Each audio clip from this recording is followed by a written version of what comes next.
यानी उनकी सुंदर मुस्कान, सुंदर आंखें और सुंदर चेहरा और उनकी घुंघराले से बाल जो माधवी ने देखा तो माधवी ये समझ गई कि एक उंगली से पहाड़ उठाने वाला, और वो भी 7 दिनों तक उठाकर रखने वाला, कोई साधारण पुरुष नहीं हो सकता, बल्कि वो भगवान ही हो सकता है।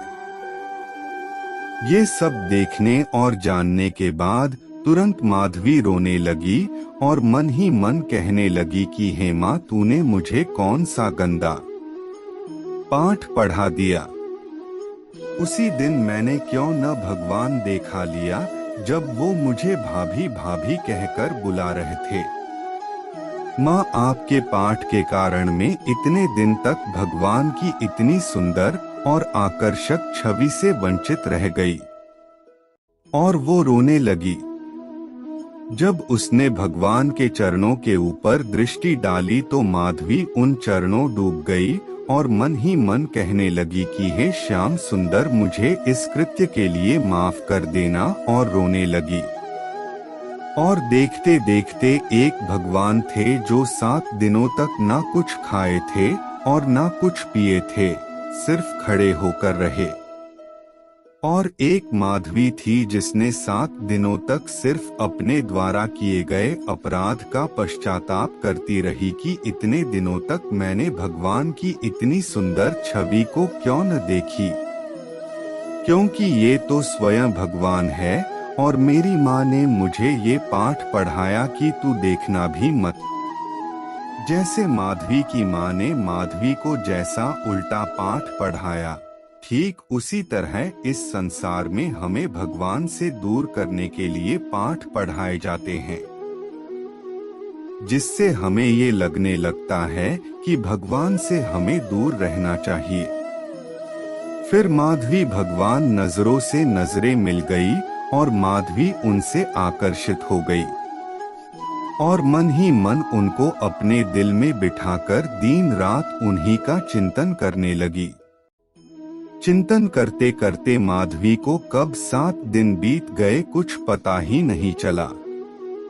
7 दिनों बाद इंद्र आए और उन्होंने भगवान से माफी मांगी। भगवान ने उन्हें माफ भी किया। और फिर भगवान ने गोवर्धन पर्वत की स्थापना जहाँ की तहाँ कर दी। सब कुछ ठीक होने के बाद माधवी गोविंद भगवान श्री कृष्ण के चरणों में गिर पड़ी और कहने लगी कि हे श्याम सुंदर, मुझे अपराधीन को माफ कर दो। भगवान ने कुछ न कहा। जब हम बोल रहे थे तब तुमने भी कुछ न कहा, और अब तुम बोल रही हो तो हम क्या कहे। लेकिन भगवान तो दयालु है, इस कारण अंत में भगवान ने माधवी को उठाया और मुस्कुराते हुए कहा कि अरे भाभी, आप क्यों रो रही हो। फिर माधवी ने कहा कि प्रभु, अब आप मुझे स्वीकार कर लीजिए और मुझे, या फिर भगवान ने कहा कि अपराध हो गया है ना तो कोई बात नहीं, क्योंकि अब तुमने स्वीकार कर लिया है। हमें कोई द्वेष नहीं है तुमसे। जिस तरह हमने सबको रखा है ठीक उसी तरह तुमको भी रखा है, और सब पर मेरी कृपा होती है, ठीक उसी तरह तुम पर भी मेरी कृपा होगी। भगवान के द्वारा माफ करने के बाद भी माधवी खुद को माफ नहीं कर पाई। फिर भगवान ने कहा, मैं तुमको माफ तो कर दूंगा, लेकिन अपनी किसी भी लीला में तुम्हें सम्मिलित नहीं करूंगा। तो इसीलिए भगवान ने माधवी को अपने किसी रास लीला में या अन्य किसी लीला में सम्मिलित नहीं किया। दोस्तों, अपने लीला में सम्मिलित न करने के पीछे भी एक कारण था। क्या था वो कारण, ये जानने के लिए इस आर्टिकल को अंत तक पढ़ना बहुत जरूरी है। इसलिए आर्टिकल को अंत तक जरूर पढ़िए। और वही जब भगवान व्रज मंडल छोड़कर के चले गए तो ये माधवी धड़ाम से गिरती है।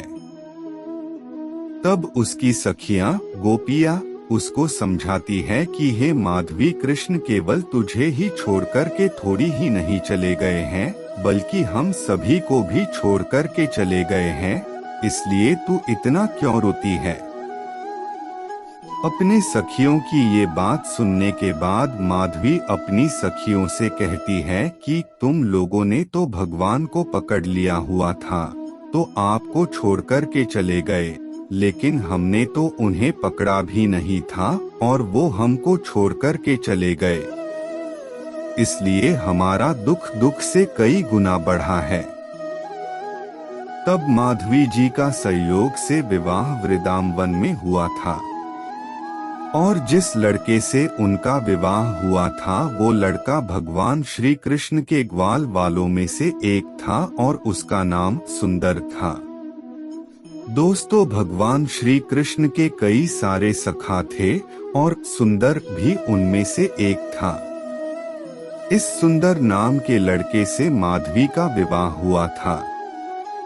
विवाह तो हो गया था लेकिन विदाई तो नहीं हुई थी, क्योंकि पहले के जमाने में पहले शादी हो जाती थी और बाद में विदाई हो जाती थी।